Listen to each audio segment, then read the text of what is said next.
welcome, Ingrid, and thank you so much for giving us your time today. So Ingrid, you had a near-death experience at a very young age. Can you share with us what had happened? Yes, thank you so much for having me here. It's such an honor. And yeah, what happened is that I was a little child.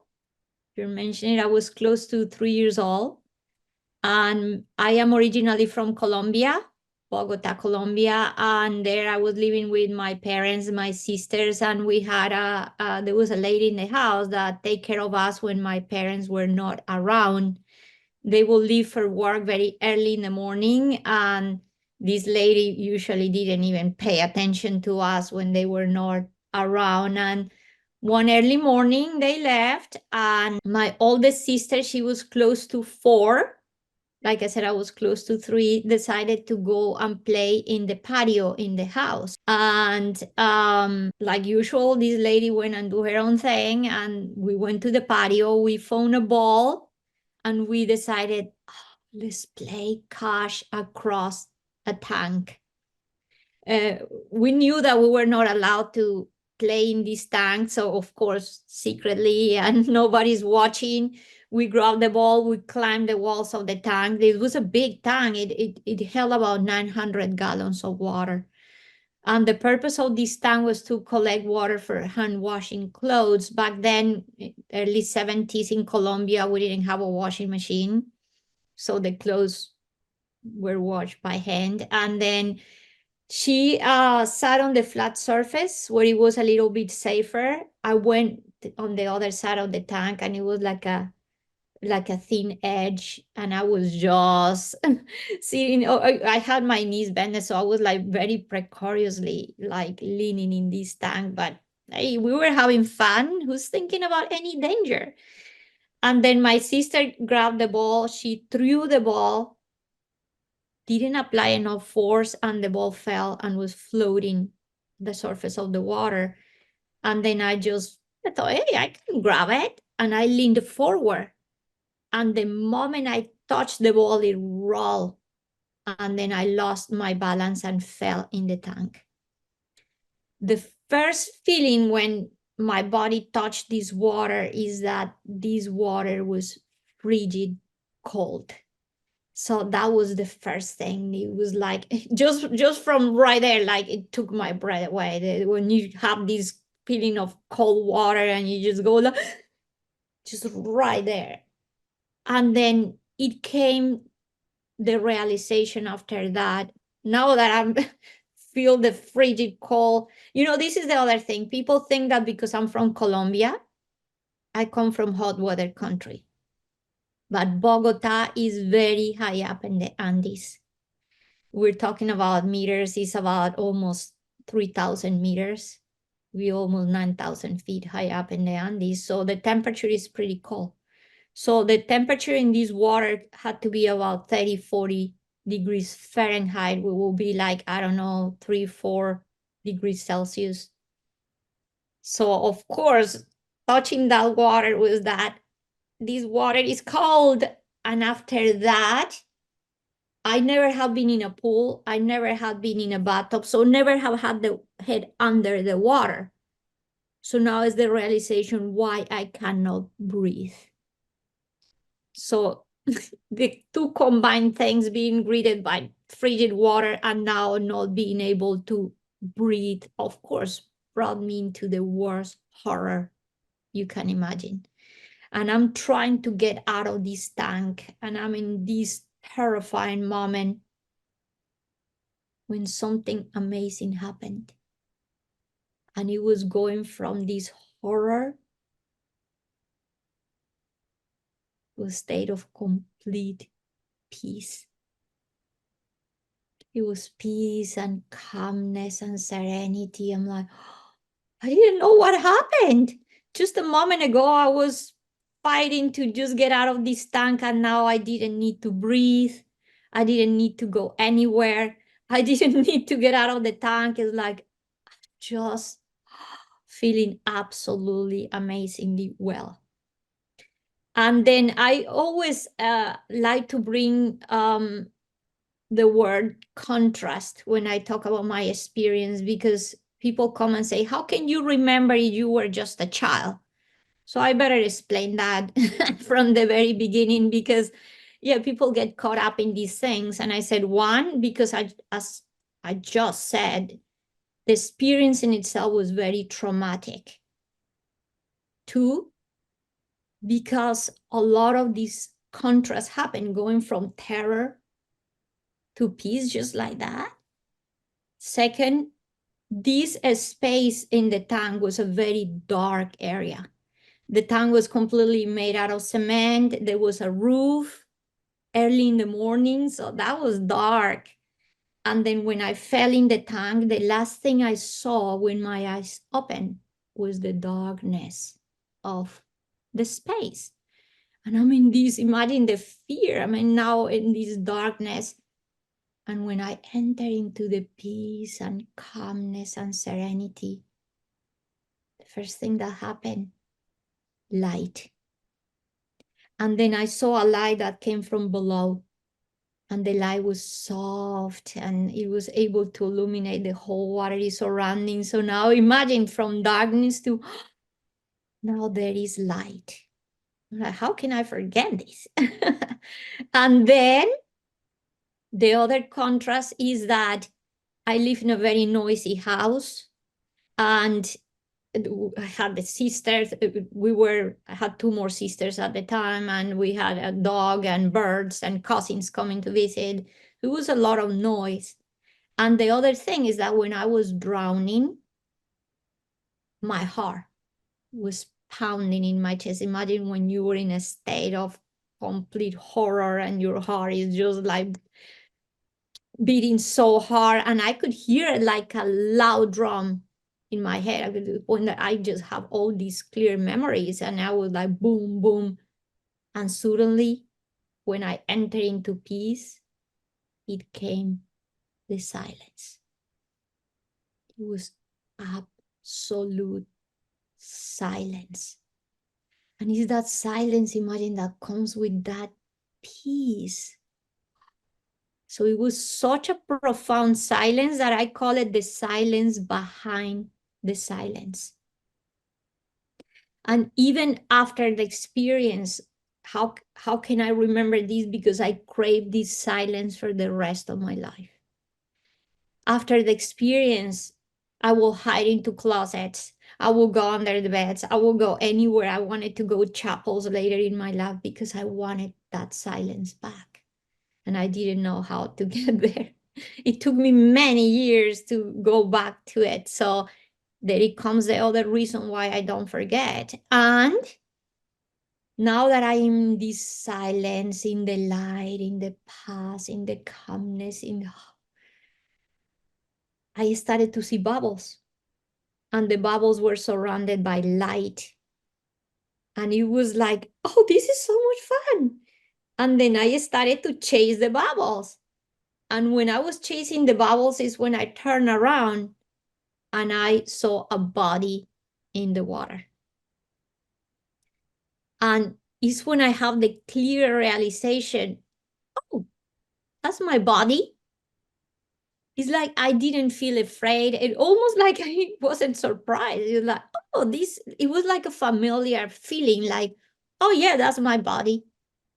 It's okay. It's normal. And then it comes the other contrast. I was born as a very sick child.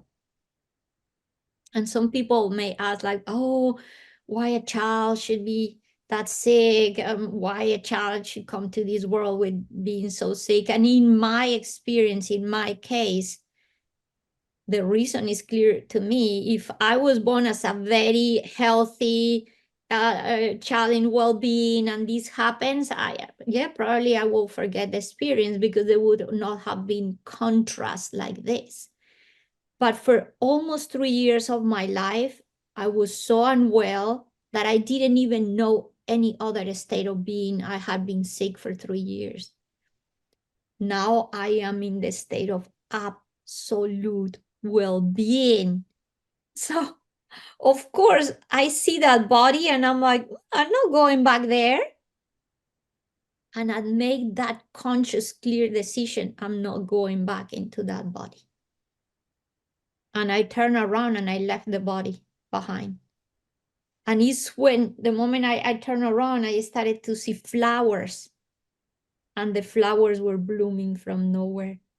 Oh, imagine that. Like, that was majestic. Like, this is so beautiful. And then I was picked up by the flowers.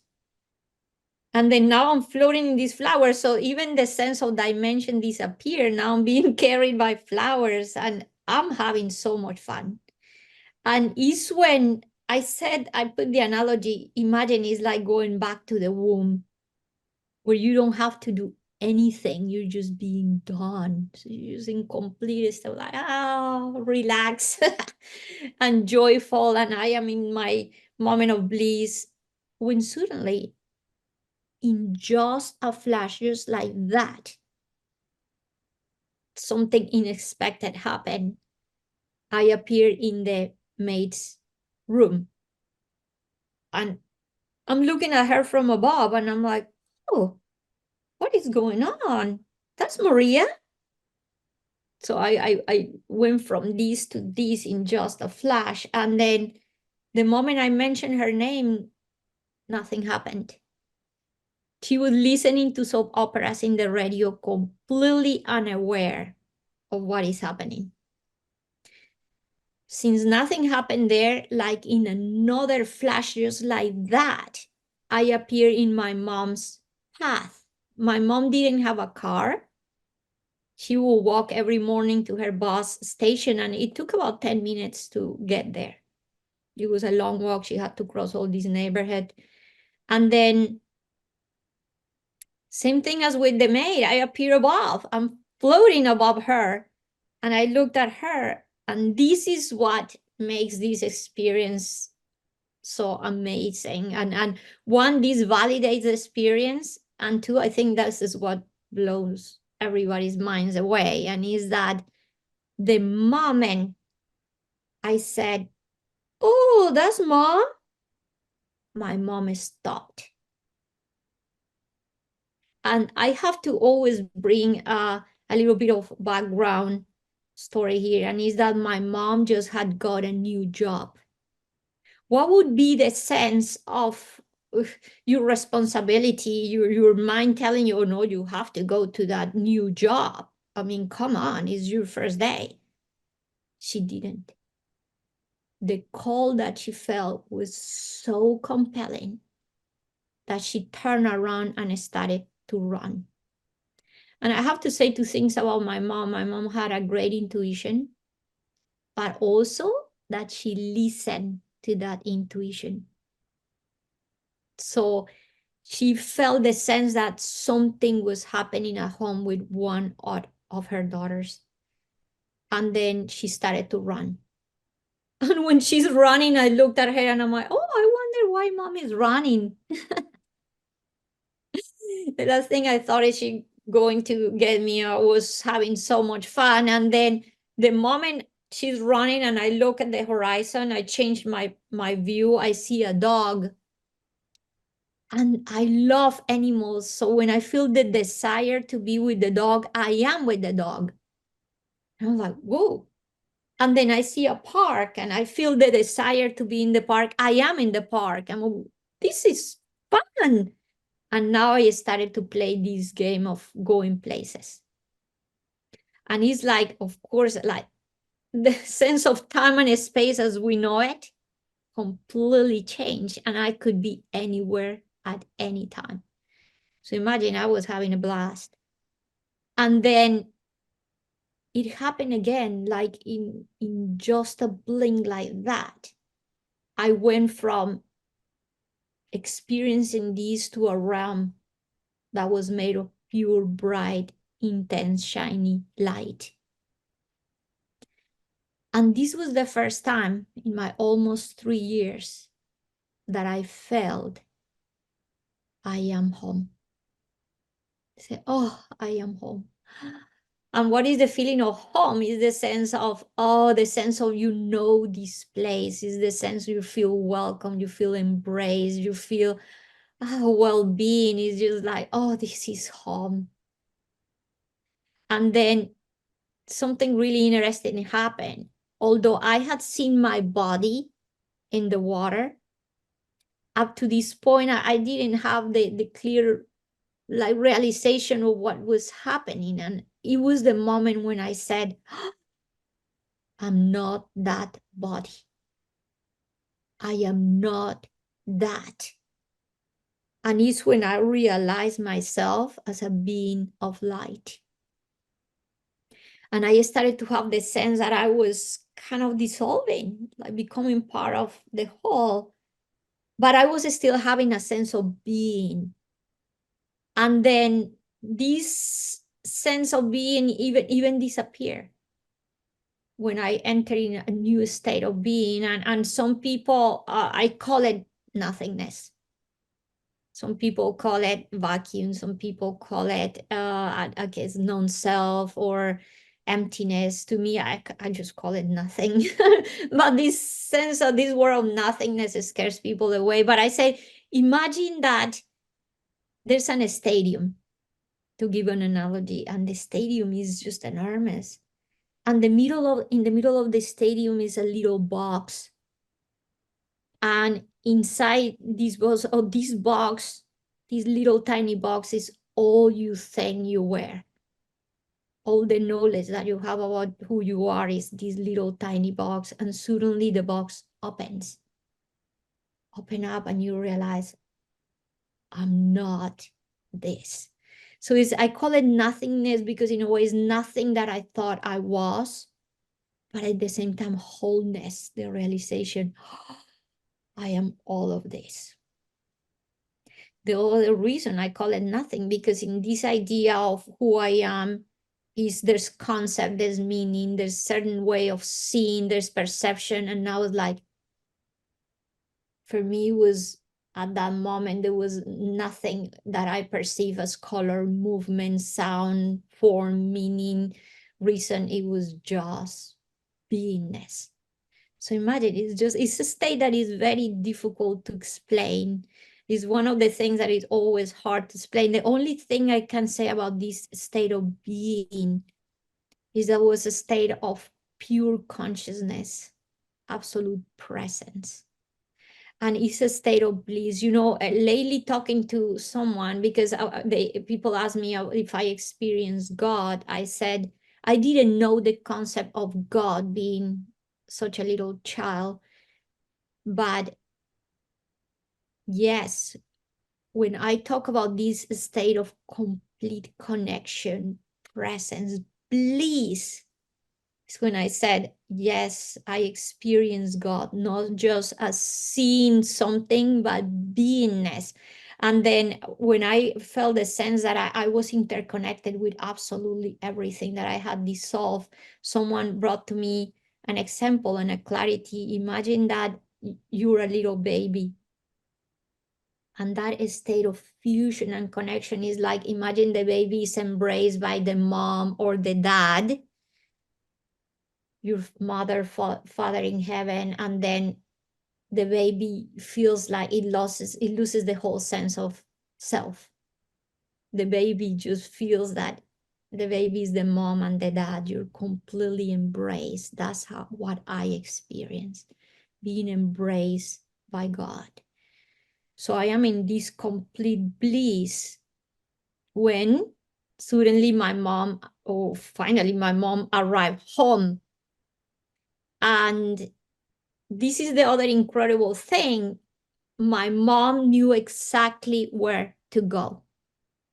And she directed herself to the back of the house. Because if she loses any more time going any other place, of course, the body cannot hold anymore. And my mom went to the back of the house, and my sister was still there. And people ask me why she didn't go to the maid. I'd like to make all the questions that people may ask clear. And it's because we didn't supposed to be there playing in this tank. And as a child, you're going to be, of course, I'm going to be punished. I'm not going to go to the maid. And this lady was someone that was pretty harsh and pretty rough with us. So my sister was trying to get me out of the tank. So the moment my mom walked in the patio, my sister said to my mom, Ingrid is there and I cannot get her. And my mom jumped in the tank. She got me out. And my mom said that I was like a raggedy doll. There was no pulse. There was no breathing. I was completely pale. My lips were blue. My fingernails were just purple. And then now there was this amazing, I call it synchronicity. My mom not long ago had been trained, not long before that, had been trained. She worked with children and she was trained to do CPR for children. I mean, what are the odds of that? So it's like she knew what to do. Otherwise, she'd probably go into panic mode. No, she knew what to do, and she got me out, and she's doing everything she learned to get me back. And I didn't feel absolutely anything she was doing because I was there in my bliss. And the only thing that's happened is that, again, like everything in this experience, it was just happening like that. So suddenly, like in a flash, I felt that I had jumped from the tallest building in the world. Why do I say that? Because it was like a free fall and a sense of vacuum. And there was nothing I could do to stop this. But my sense, I resisted. It was like, no. And I'm falling and I'm being sucked back like a vacuum cleaner. And there was nothing I could do. And then now I'm back in the body. And I knew I was back in the body because all the feelings of coldness and unwell and imagine feeling like I was in a state of complete expansion. Now I'm back in this little box. And it's just like I was very, very angry. I was very unhappy. Why? People say, but you were rescued. How could you be angry? I said, because I was a little child. And imagine that you take a child, to give another analogy, to an amusement park. And you're having all the fun in the world. And now they take you away. They say, we have to go home. You're going to be mad. And I was very angry. I wanted to be there. And that brought a lot of problems because I just became very, very rebellious and refused to eat. I was, like I said, just angry. And another very interesting thing happened. And people would say that a child that was so young, how can you have a before and after? You can understand with an adult, but before and after from an ND. In my case, I came with a clear state of consciousness I didn't have before. And when I look at my parents, it was the sense of, these are not just my parents. I have experienced oneness, unity, connection. So I felt them as my equal. So when I looked at them, I was like, why do I have to listen to these people? And I was so rebellious. And the other thing, when I looked at my body and I would look at myself in the mirror, I come to my mom and cry and say, you don't understand. I am not this child. I will look and say, I am not a child. And I never felt like a child again. This is not my body. This is not my name. This is not who I am. So imagine how hard it had to be, like, what? And then I would look at other children and I could not connect. I could not relate because to me, it was the sense, what is happening to these people? They don't know anything. And I tried with adults and the feeling was the same. So I isolated myself. I reached a point in which I didn't even want to be touched.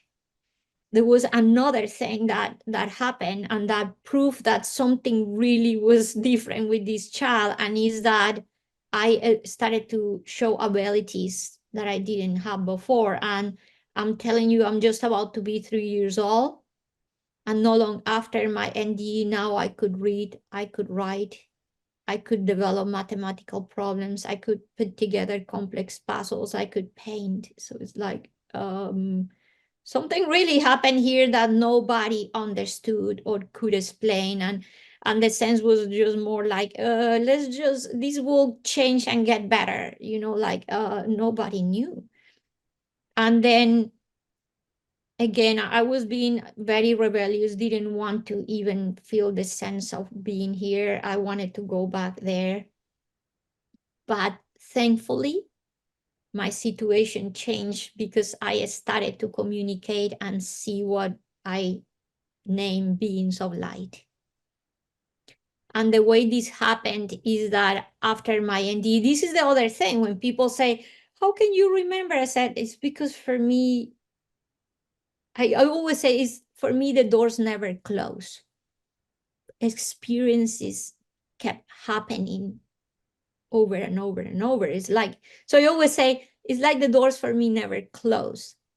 And before I continue, years later, I received a teaching about that because I always kept repeating that same thing. And then it's when I finally received the teaching that said, Ingrid, of course the doors never close, because guess what? There are no doors. The kingdom of heaven, God, the light of consciousness is always here for everyone, always, always. The ones that put doors or windows or close the path is us, for many different reasons, for conditioning, beliefs, the beliefs of our parents, the experiences that we have. Little by little we create doors, but God is here for us always.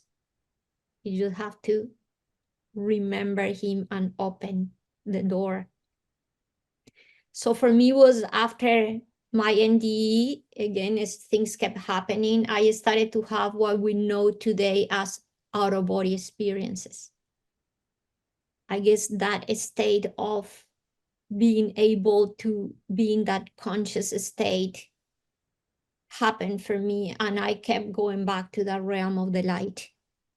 Every time I went to sleep, I will go back and I will go through a series of strange states of like seeing colors I've never seen here, movements I have never experienced here, frequencies, sounds. So imagine how hard it is to explain a color you've never been seen here. All these things were happening, and I will go back to that realm of the light. And in one of these journeys, one day I started to see starlight figures that were shining in all different colors. And wow, now I wanted to sleep a lot. And it was in one of these journeys that one day, one of these lights that was shining in pure gold shaped itself into a human form. And it touched me in the head. And it's when I said, you are a being of light. So it was just what I was seeing, a being made of light. And then that day I woke up and this was incredible. Now I wanted to really sleep all the time. My parents, of course, fired that lady. They got a new lady. But hey, she was happy that I was sleeping a lot. So she didn't have to really take care or pay attention to. There was already we were three girls. So if this one is quiet sleeping, it's okay. But of course, I could not be the person that is left that much forever. There has to be balance. And the way this balance happened is that one day I'm taking a shower and I'm all relaxed and just good in the shower when this blue intense light appears in the bathroom. And now I'm like, oh, now the beings of light are here. And that's when I started to see the beings of light here everywhere. And that is what started to give me the sense of, I could be here. That is okay to play with my sisters. That is okay. It was just the sense of, I don't have to go there. Now they are here. And that brought another teaching that I understood years later in my life. And it was that home was not a place. Home is a state of being. So when I started to see the beings of light here, I felt home. And then I started to eat now, play with my sisters, feel that I belong, because now I felt, oh, they are here. My family of light is here. And at the beginning, I didn't hear anything, just their presence was all that I needed. And I could see them, I could sense them, and I could smell. The smell of flowers was just incredible every time I was conscious of their presence. And then the first time they talked to me is when I threw a big tantrum, because I was very disconnected from my name.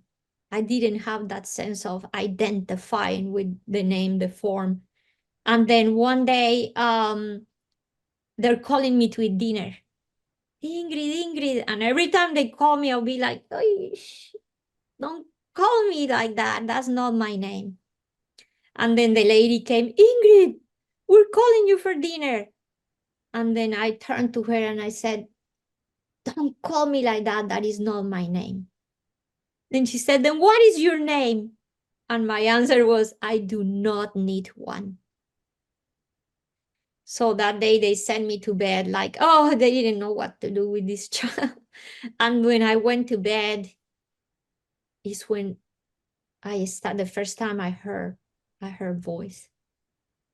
And in a very sweet and loving and gentle manner, the voice said to me, it's going to take time for them to understand that names are not needed in the realm of the light.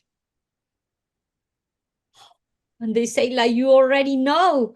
So imagine it was like, I am not crazy.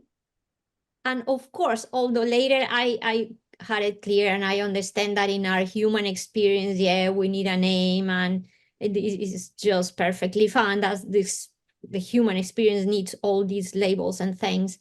It was having clarity that labels are not needed in the realm of the light. But that time they also said two other things to me. There will be people in your path to help you and to guide you, and you are never alone. And they said, all the experiences that you're having and the experiences you're going to have, people are not going to understand now. So it's best if you don't talk about it, but someday they will. And for me, it was, what is not to understand? What? Why is they cannot see? Or I was confused. But when I started to, mention to people what I was seeing, what I was experiencing, my mom, oh, this child has so much imagination. This child is dreaming. This child is creative. So quick I realized, they don't understand anything. And as the being so light said, the very first time that someone validated that I was actually seeing, experiencing these different things was my mom.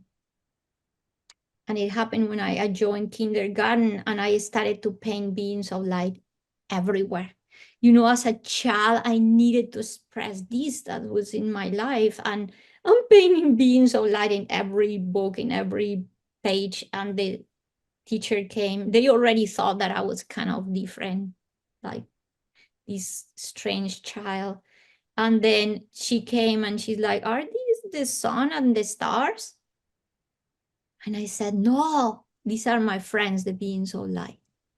And then at that moment, I knew, just be quiet. And the teacher said, oh, we have to call your parents, because she thought I had imaginary friends. My mom came to school. She showed all the paintings to my mom. And it's when we discovered something else. And is that all my paintings had light auras around. So it's when we discovered later that I could also see auras, and I didn't know other people couldn't see this. So at that moment, I turned to my mom with that need of being validated. And I said, Mom, these are the colors that we wear, and these are my friends, the beings so light. And my mom looked at me with these mom eyes like, just be quiet. And then is when I understood again to be quiet. And she said to the teacher, this is just a phase. this is all, we will take care of this. And I was so sad. And it was in the way back home that my mom said, I believe you. Said, I believe you because I also see things that others cannot see. And then is when she expressed to me that she could see what we call spirits. So but it was my mom, the first person that started to have that sense of, okay, yes, I believe what is happening here. And after that was my grandmother. So yeah, that was that first experience that brought me to this path of knowing that I was more than my outer reality. Yes, that I am soul.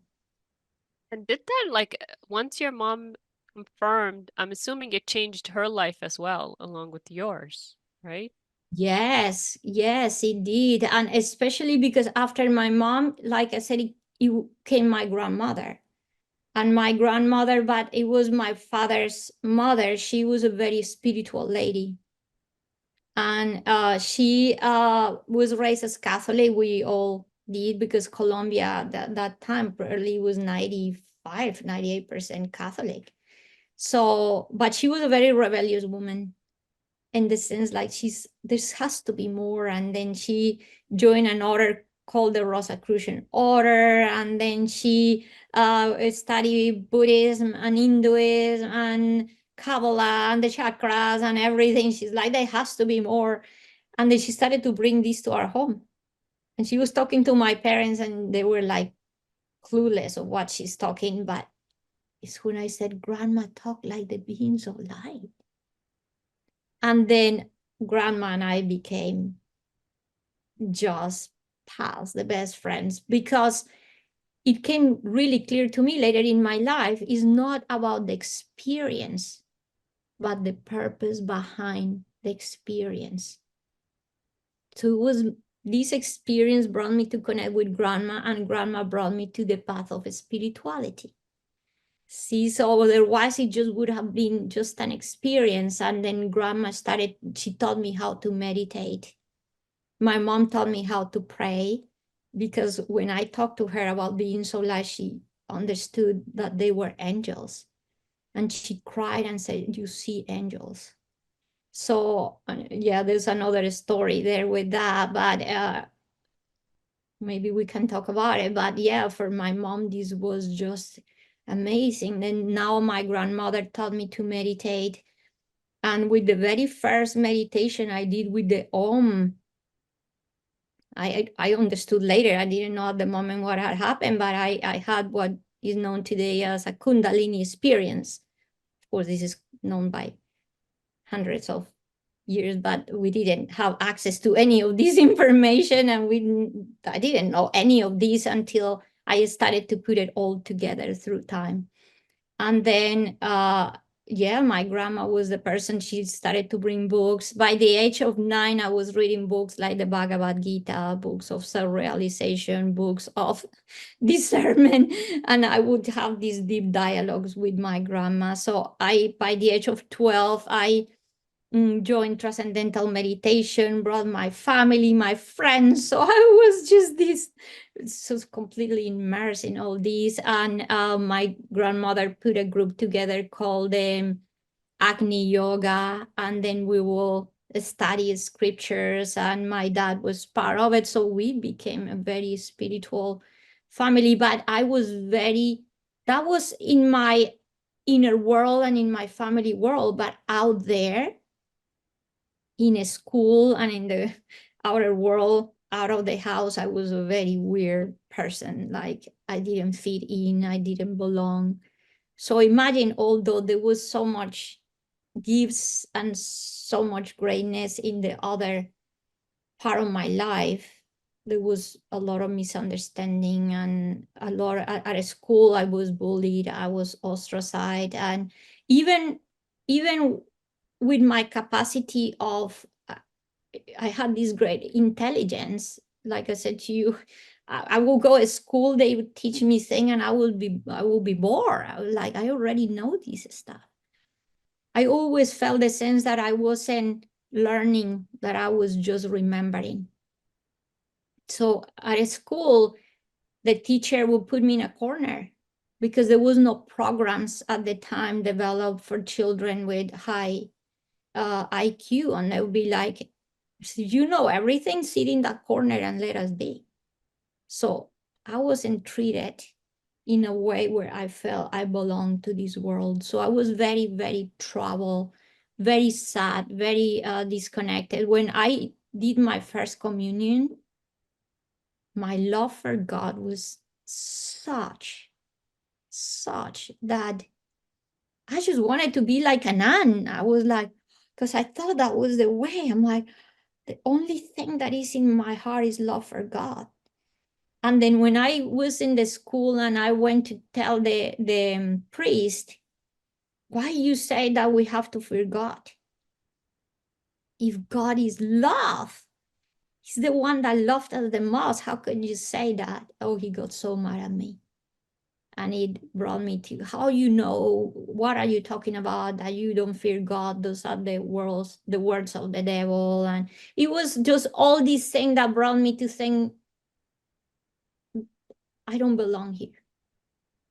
I don't belong. And by the age of 12, I told my grandma I wanted to die because I wanted to go back there where God was. But I wanted to abandon all this. And then my grandma, of course, she was very worried.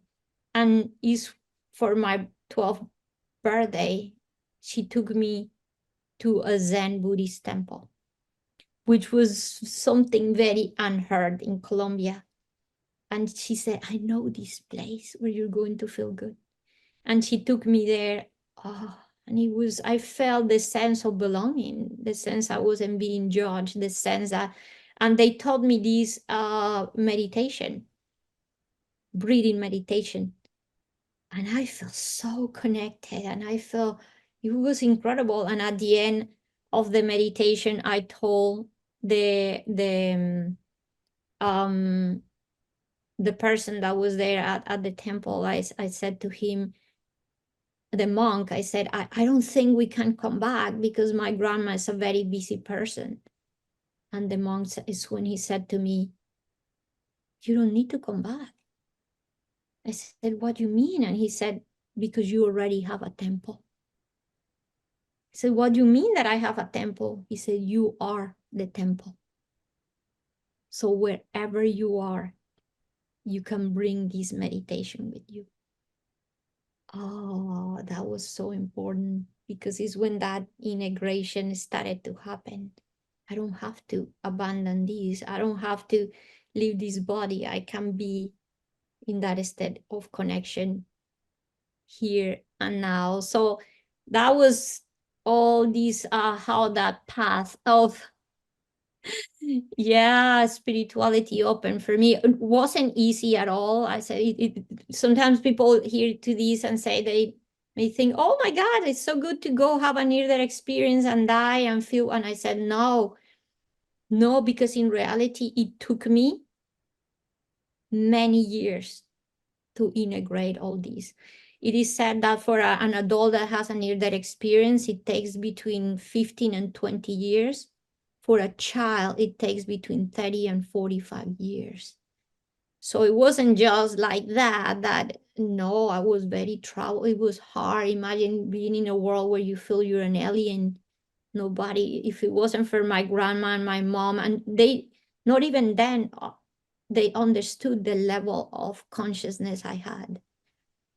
So I felt like a weird being, like I didn't belong to this world. So only when I went to college, I made the decision that I needed to be disconnected. I told the beings of light, people say, how could you do that? But I had to say, I had to do my own thing. And I had to, for a while, I needed to ground. So I chose a career as scientist. I became a marine scientist and later a PhD in oceanography. But I needed to ground. So although I held my principles, my ethics, My path of spirituality was always within me for many years. I never talk about it anymore, and just dedicated myself to just being a scientist. Yeah. When did you come out of the closet? Like when did you uh like you stopped for a while you're in school. So when did you decide to come out and be like, you know what? These are the gifts that I have. This is who I am. 20 years. 20 years after that. I was 19 years old, incredibly, when the being so light said, in 20 years, Wow. we will. Another thing, I started to have visions since I was 4. So I knew when I was 4, the career I was going to pick, when I was 9, the person I was going to marry, when I was 12, things like very big things, like where I was going to work. When I knew I was going to work for NASA since I was 12 years old. I had all these visions. So when I was 19, the being solar showed me, in 20 years, you will start to share these teachings. But at the moment, I just didn't want anything to do with it. I was already tired to be different. So I wasn't counting, I wasn't thinking in 20 years, nothing. And I had many sufferings. You know how the analogy I give about this, imagine that for the first 19 years of my life, yeah, I had sufferings related with no belonging, but there was a lot of clarity in my mind. So I started to have a different kind of sufferings afterwards. When I say I close the door, and I give the analogy, imagine you're walking in a room with the lights on, and the room is full of furniture.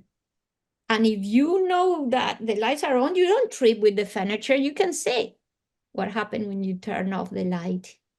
You're going to trip over all the furniture. So for those 20 years that I disconnected, of course, I was having all these sufferings, stripping with all the furniture, I wrote a complete book of all these sufferings and how I was able to later understand what all this was for.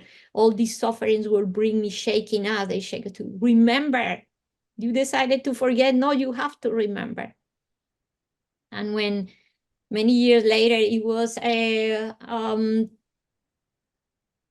thinking about the day, it was about 12 years ago, 13 years ago. I think it was 2009, 2010, when I went through the dark night of the soul. I had it. It was the point where I entered into this deep depression, and I thought about committing suicide. Because I have become disconnected. I felt that the way it started, I had the opportunity to go meet the Dalai Lama. And I spent 1 week receiving his teachings in Dharamsala, India. And it's when I realized how disconnected I have become from my truth, from my nature, just because of fear of not belonging, for fear, just because I wanted to be normal. And then at that moment, I am in this very deep depression, and I've thought about committing suicide. And there was 2 thoughts that came that day. One was, wait 1 more day. The other thought is, I could never, ever hurt my mom.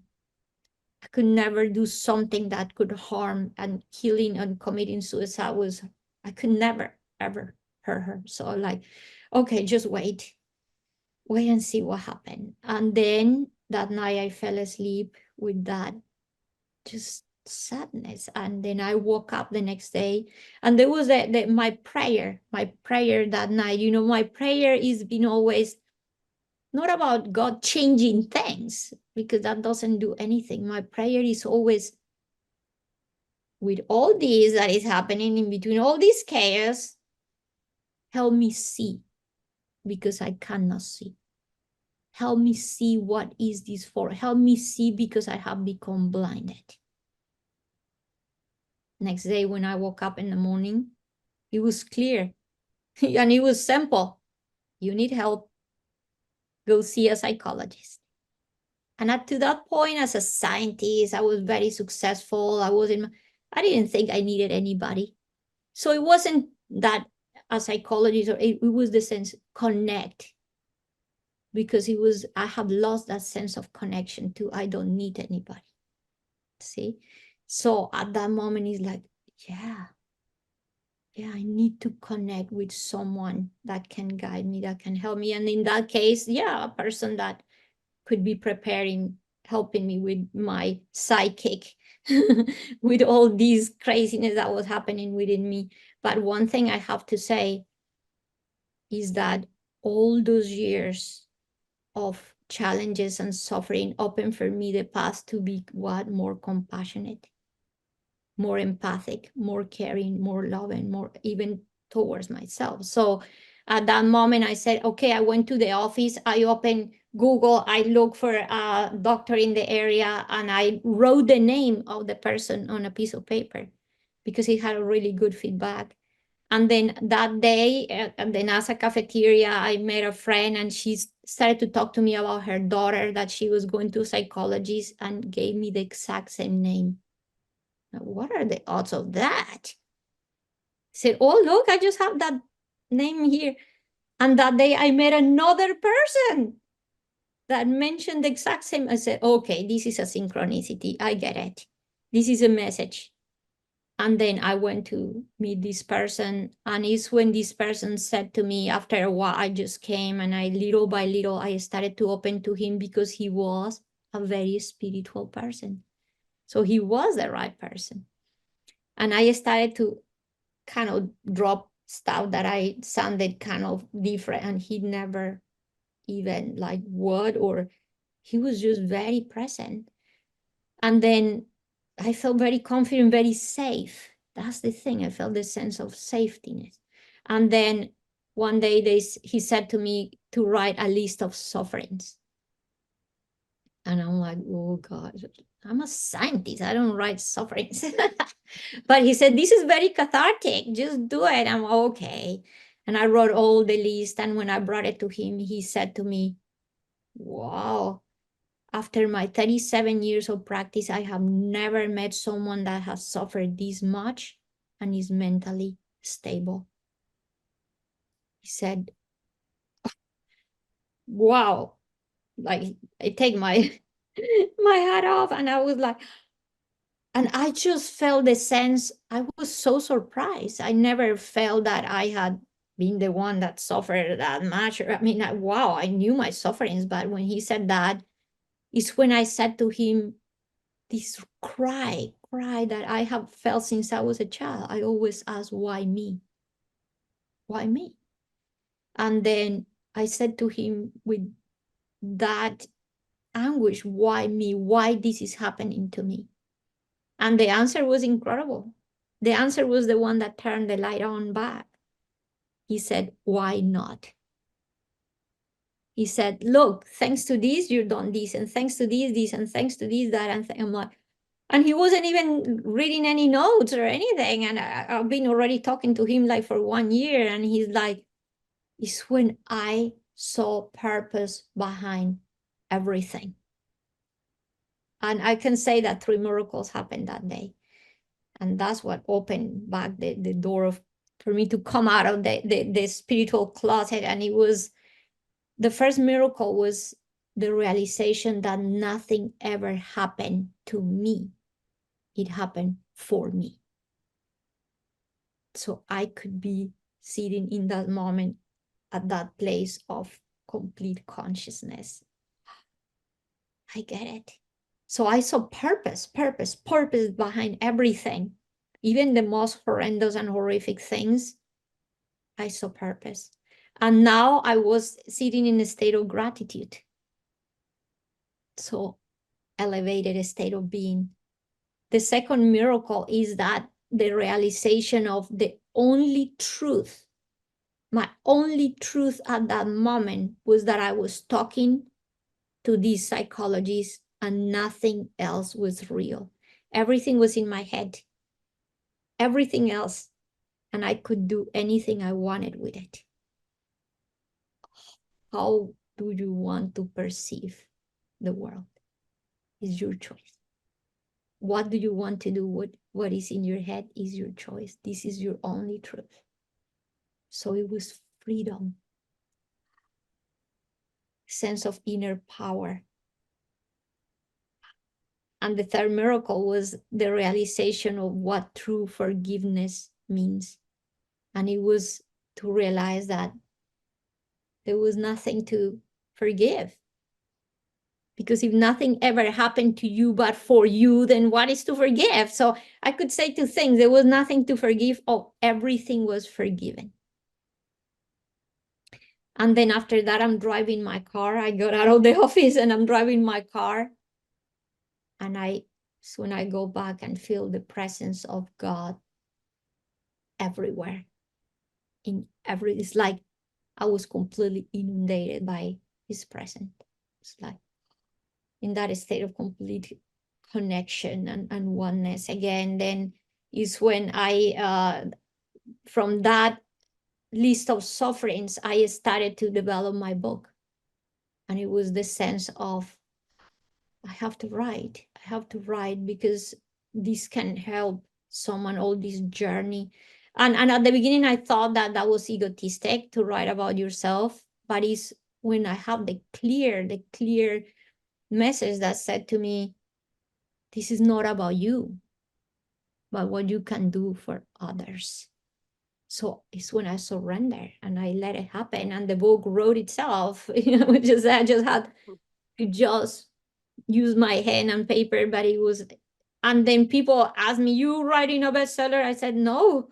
If one person reads my book and it helps that person, I am already a bestseller." And when I started to get emails saying your book saved my life, I'm like, okay. So all that gave me the, because at the beginning it was just the book and I was still kind of there in my corner. But when I started to receive all these emails and everything, I'm like, service is all I want to do. And I quit my job as a scientist and I dedicated just myself to serve. And that's what I do now. I haven't had just one near-death experience. I have had three. Yes, the second one in a car accident, and the third one with I just happened in a surgery. And the second one was a motorcycle accident. Sorry, and the last one it was car accident, then a surgery. So yes, and I have memories of even from the very first experience I had. I have memories of many past lives, and I started to have access to my past lives when I was 16 years old.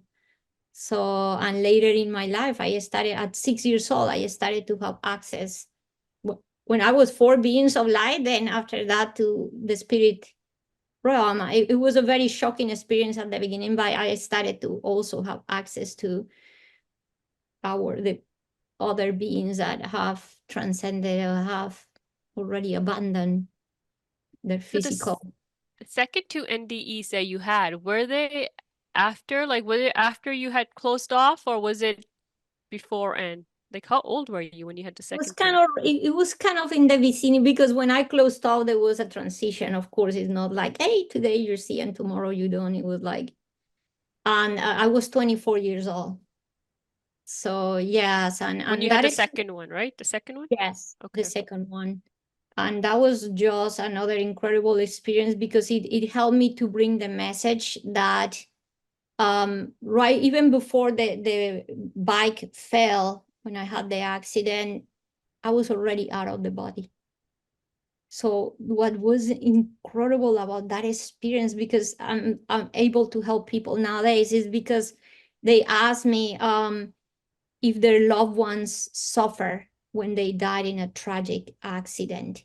And not just me, but many other NDEers say the same thing, that before the accident happened, I was out of my body and no pain, no fear, nothing. I was completely at home. So it So was, does yeah. that apply to all, and like all deaths? Like even if somebody, falls down a building, they I die. don't know because I Oh, can talk for the ones, but I mm, can talk for many of the people that have had near-death experiences have expressed similar thing. Not all, there's also the ones that have had what we call hard experiences or negative near deaths. But in many of the cases, people express that even before in tragic accidents. Even my mom had a car accident, and she said that when the car was rolling like 5 times in the road, she was outside her body seeing the whole thing, and she didn't feel fear or pain, nothing. It was later, you same as me, when I was back in the body, that the fear came back. And because guess what, pain belongs to the nervous system. If you don't have a body, you don't have a nervous system. So all depends why people can have negative experience. It all depends how attached you are to the how body conscious you are. The more body conscious you are, the more attached you are to your physical reality. If you have more soul conscious, you are a spiritual being. That detachment, or that part of being able to detach, is easier than when you're so attached. That's why you also have this. When I saw the first spirit when I was 6 years old, I was in fear because that was pretty shocking and I didn't understand what was happening. And it's when I told my mom, the spirits and the beings of light are not the same. And then my mom is when she asked me to explain, because she thought we were seeing the same thing. And when I explained is when she cried and she said, I think you see angels. And I said, Mom, but I don't know, because they don't have wings. Because all we knew was the Catholic teachings. Oh, later, incredibly, I understand the meaning of the wings. It's just the energy that radiates. And I've seen it in people too. So it's something really beautiful to see. So once my mom said this, I already been talking to the beings of light, and I asked them. First, I said, what is with these spirits? And I call them dark spirits, just because they caused me fear, not because they were doing anything to me. And then I was expecting to hear that you call spirits. You ask, oh, we're so different. No, it's when they said to me, that you call spirits, you ask, in essence, we're all the same. The difference is how conscious, how aware you are about who you truly are. So when you don't have any kind of awareness of your true nature, that you are soul, that you're spirit, who you truly are, so you're so attached. And it's the people that stay attached to the matters of the world, and there's what you call the spirit that is trapped in a house or somewhere, is just because they're lost. They don't know who they are. But the more conscious, that's why this work of remembering who you are is so important.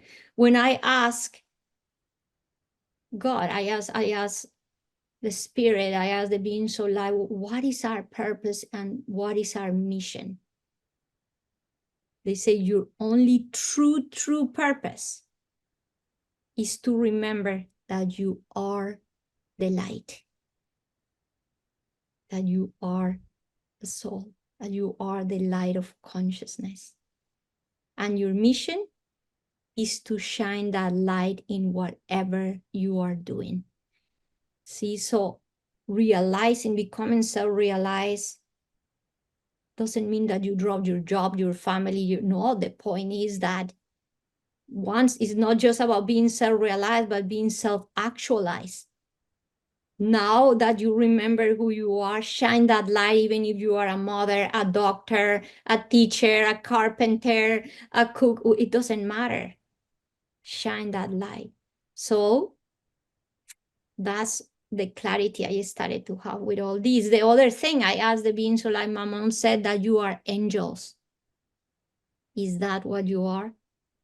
And the answer was incredible. They said to me, we are what you want us to be. Because the light present to us in the way that we need it for our own growth, evolution, remembering. So that's our purpose. That remember that you are the light, and remember the Father. Some call it Father, light, source, consciousness. Remember your nature, and remember the connection you have with God.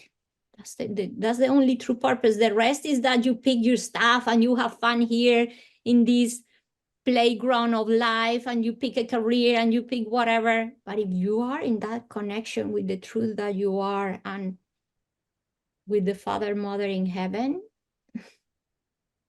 then you can shine that light wherever you are and whatever you're doing.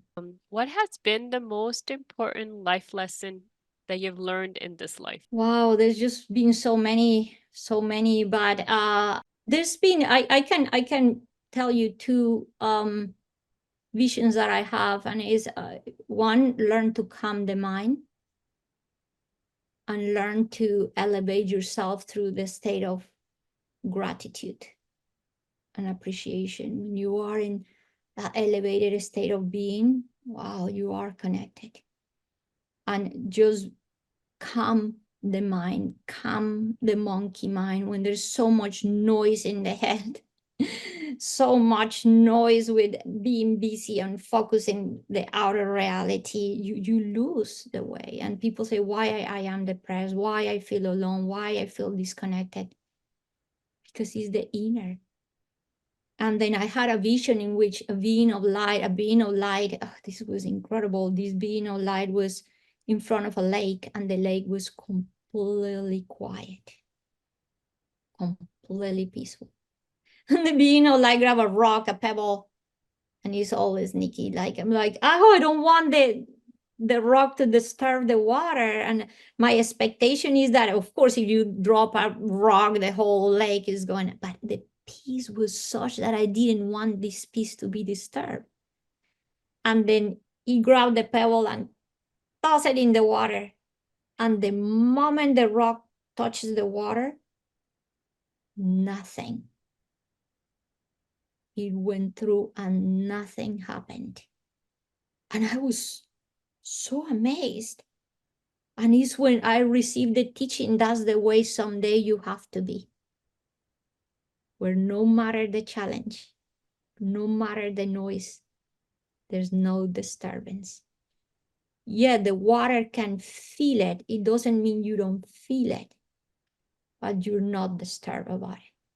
You have reached this place where there's no reactivity. When you're connected, when you're aligned with inner wisdom, when you're aligned with the divine, you know the answer. There's no disturbance, there's answer. Call it, there's, you're not going to be shaken. You become response able. See, you allowed yourself. It's from that space, then you have an answer. So that's why it's so important to learn to calm the mind. And the other teaching, how can we elevate our vibrational frequency? Because sometimes it's hard to even calm the mind when we are experiencing so much trouble. So sometimes it's good to start by doing practices of appreciation and gratitude. And the being soul, I said to me, Ingrid, you don't imagine how grateful every human being would be if you realize that for you to exist, trillions and trillions and trillions of subatomic particles have to be in agreement. They say you are a divine intention. So now I'm like, even with that pen, I'm like, wow, trillions and trillions of subatomic particles agree to be this pen? And this pen happened because someone was calm and connected with the creative thinking of the universe, aligned. For someone to have this idea, it had to be pretty connected. And now we take it for granted, but it's like, wow, or to create this thing, or to. So I drink my water and I'm like, trillions and trillions of subatomic particles agree to be this water so I can drink it.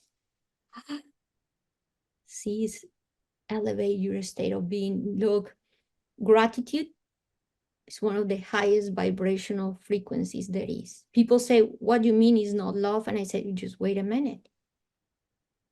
Gratitude comes from the things that you feel grateful for. And what are the things you're grateful for? The things that you love. So guess what? Gratitude and love are synonyms. So the more you allow yourself to be in that space of gratitude and appreciation, you are experiencing love, joy, connection. So there's been so many teachings, but I think those are the ones that are coming through me right now.